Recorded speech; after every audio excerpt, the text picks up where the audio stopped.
I'm not sure how this is going to help. Indulge me. There's not a single episode of Family Guy without weird and bizarre moments. Sometimes, though, we wonder what happens in the writer's room when concepts are pushed to the max, and we literally question our life and existence after watching an episode. What?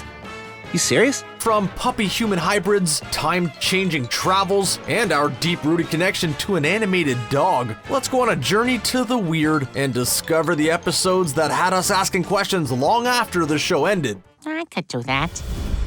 Sometimes the simplest plots on Family Guy are the best, and the season 10 episode Seahorse Seashell Party sets up for some great Griffin hijinks. When a massive rainstorm knocks out the television satellite and the family gets stuck together, we can only imagine what will go wrong, except the show decides to take us down two bizarre paths. The first involves Brian, who decides to grab his secret stash of mushrooms and go on a trip. We see him cut off his ear and eventually have a psychedelic experience filled with some disturbing visuals. Oh God! Oh God! Thankfully, we get breaks from the uncomfortableness of Brian's visions with the main plot, one where little incidents, like humming and the opening of a soda, leads to Meg finally standing up to her family and speaking out against the abuse that she suffered. That's all great, until everything gets reversed by the end of the episode, making things hopeless for Meg again. Heading into its 10th season at this point, you would think that the show would be able to evolve, but everything just returns to the status quo by the episode's end, painting a poor portrayal of emotional abuse on Meg. Now we know! We've all become attached to the Family Guy characters over the years, but never realized just how attached we were until the season 12 Life of Brian episode aired. In the story, Brian gets hit by the car and the beloved family pet perishes. The major surprise and mourning that follows all felt a little too real. Sure, we just mentioned that it would have been nice for Meg to evolve and the show to change its ways a little, but the Life of Brian episode took things too far on the other end of the spectrum. So, you know. The weirdest part of the episode may be our own realization of how much we actually connect with cartoon characters.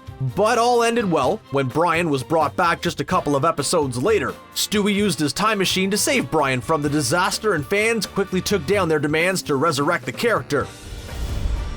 One of the most memorable episodes of Family Guy involved the grand adventures of Stewie and Brian. They've traveled through time and solved mysteries, but one of the more disturbing incidents between the two is when Stewie decided to inject himself with a little of Brian's DNA. So did Stewie grow a tail and start barking like a dog? Nope. In the season 13 episode Stewie is on scent, we see Stewie get pregnant with human and dog hybrid babies.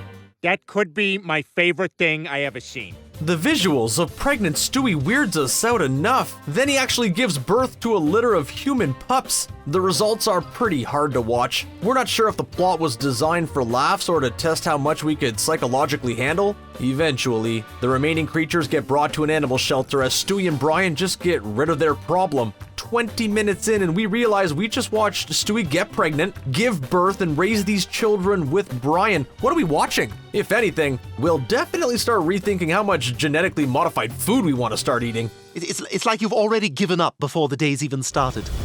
Peter has had some pretty out there schemes over the years, but nothing will compare to the episode Fresh Air. When Peter learns that Chris will be left out of all the family fortunes from Lois's father, he does what he thinks will get him to the money fastest. He divorces Lois and decides to head to Vermont to marry Chris. So refreshing! Yeah, the show took things to new levels as father and son nearly get married before Lois breaks up the wedding. 12 seasons in, the odd part is Chris knew his father wanted to marry him for his money and still wanted to go through with it anyway. The bizarre plot does serve a purpose and a little self-reflection. Mainly, how far are we willing to go just to get some money? Sure, most of us won't marry our father or sons, but we could stop from making a stupid bet or responding to the Saudi prince who promises to send a check for $1 million.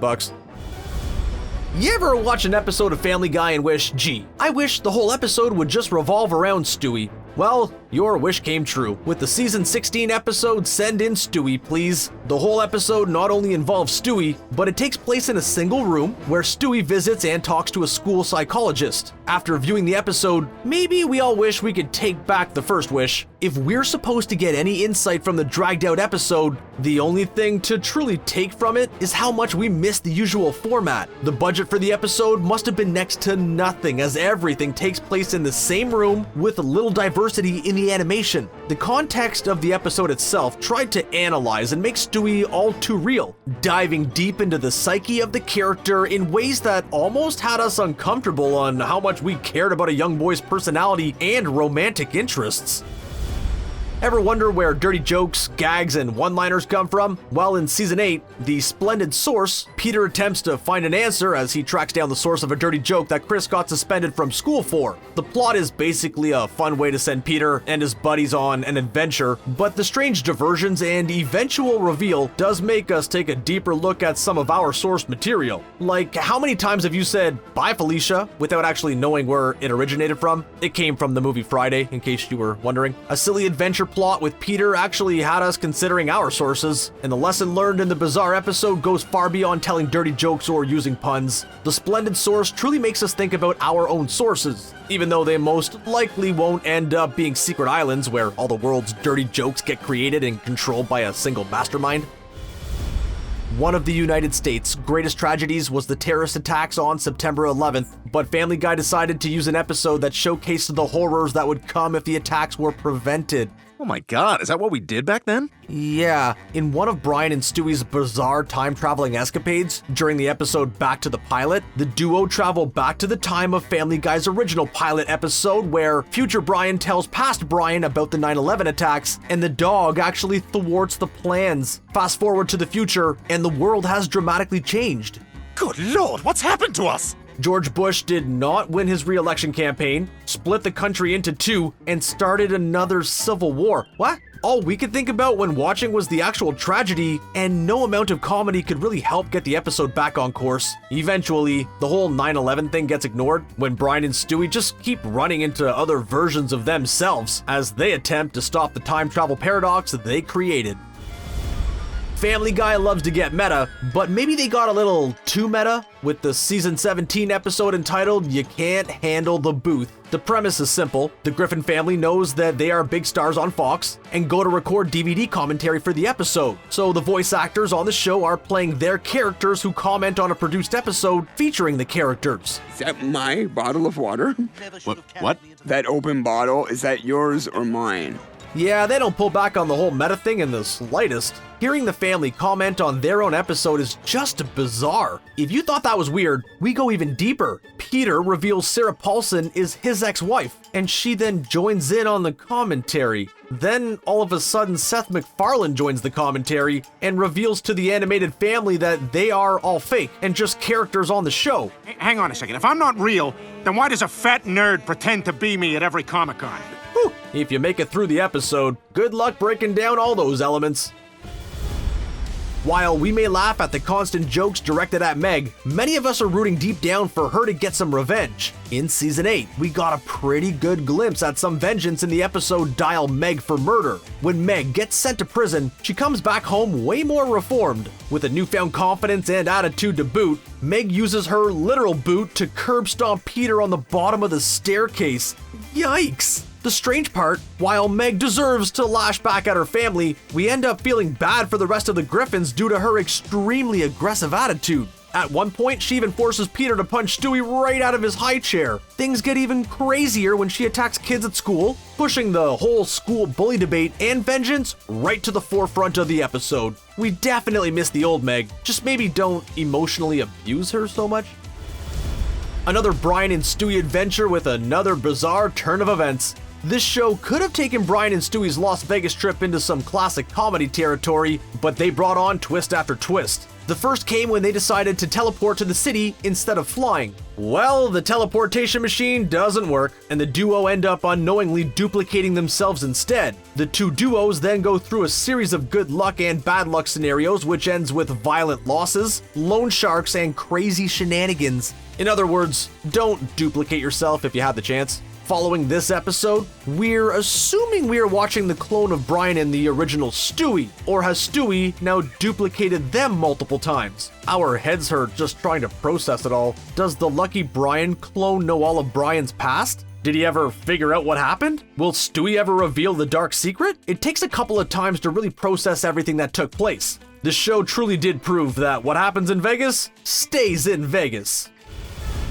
Do you love the world of modern dating? Well, maybe you rethought things a bit after watching Quagmire in the episode The Dating Game. Let's get me set up on this Tinder thing. Quagmire already had no problem hooking up with women left and right, but now he could swipe his way to a one-night stand thanks to a new app, and boy did he take advantage of the service. Until he's basically spending his whole day in the bedroom. When Peter finally discovers his friend, he's frail, worn out, and mindlessly swiping. Sure, the visuals are pretty dramatic, but we all have that friend, the one who's pretty addicted to swiping left and right all day and night. Quagmire may have pushed himself to the limit, but the episode actually manages to showcase how the hookup culture has dramatically changed due to dating apps. We see you there, Family Guy.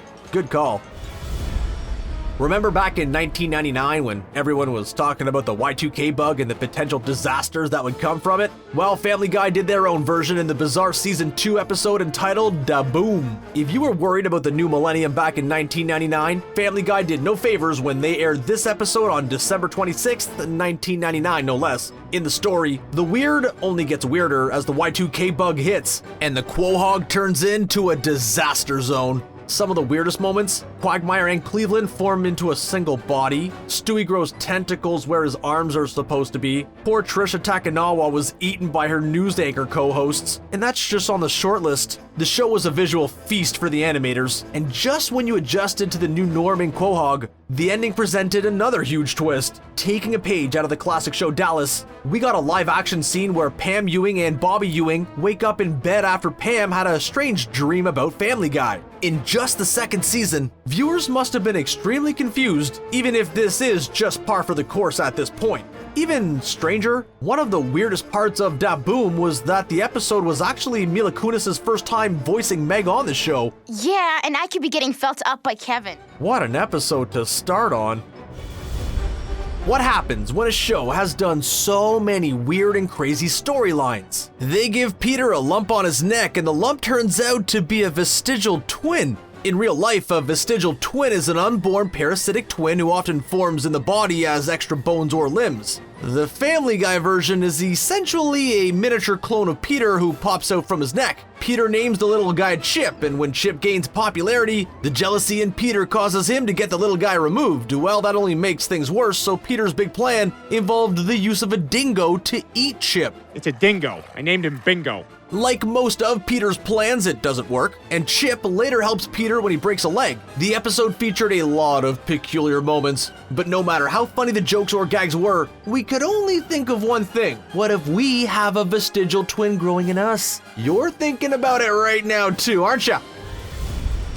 Brian and Stewie are already pretty much brothers in the Griffin family, but they made things official in the season 12 episode Herpy the Love Sore, when the two decided to become blood brothers. If you couldn't tell by the episode title already, the sharing of the red crimson leads to a big case of the herpes for Stewie after Brian hid his diagnosis underneath his white fur. What precedes is a whole episode about herpes, something we've seen on South Park before, but taken to a whole other level here with some of the visual gags. Chris reveals Brian pulled the same Blood Brothers routine on him, so in a rare treat, we actually get to see Stewie and Chris team up together to take on Brian. The results include Brian's Facebook photo getting replaced with an actual picture of the STD, not an animated one. There's a sight for sore eyes. The final moments of the episode get even crazier as we flash forward to Stewie's future, one where he sits in on a job interview with splotches of herpes all over his face. While we probably won't become blood brothers with a dog anytime soon, the episode does make us ensure we know who we are getting intimate with. Thank you, Stewie.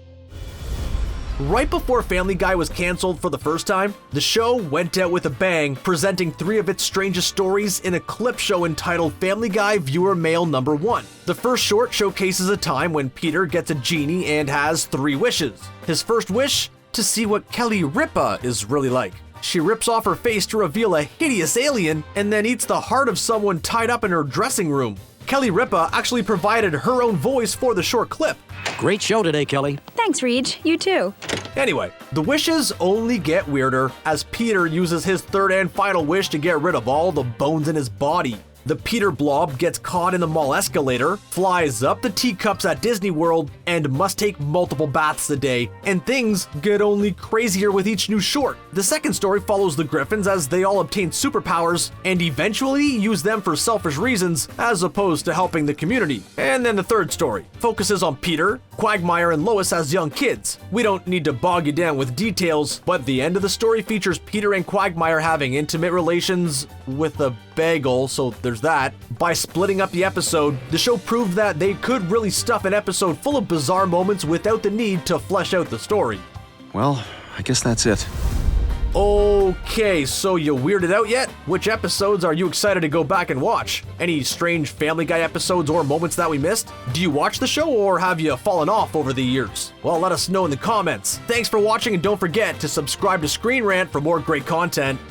Charming. This is charming.